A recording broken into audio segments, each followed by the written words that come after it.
What does it mean to be very Asian?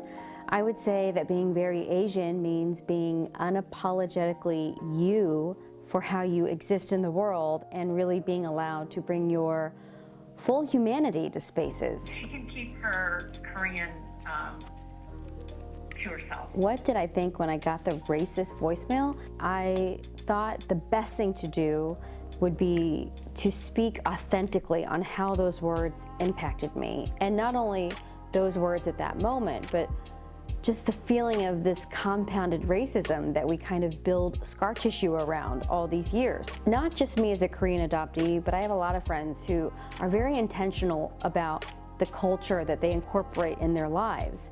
And for me, I'm very proud of who I am, and I'm very proud of my blended and mixed family. So to me, I wanted to share how those words impacted me and to show people that words really do matter and they can cut deep.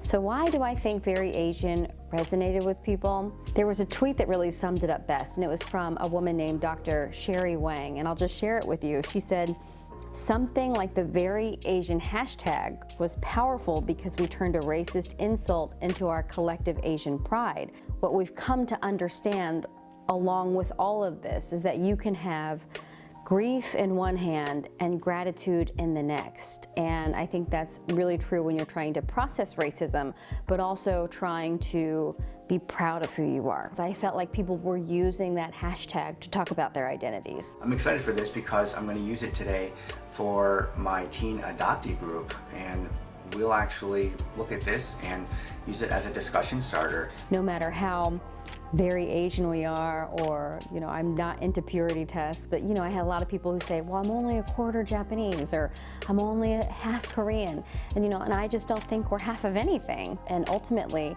there are still a lot of different stories to tell.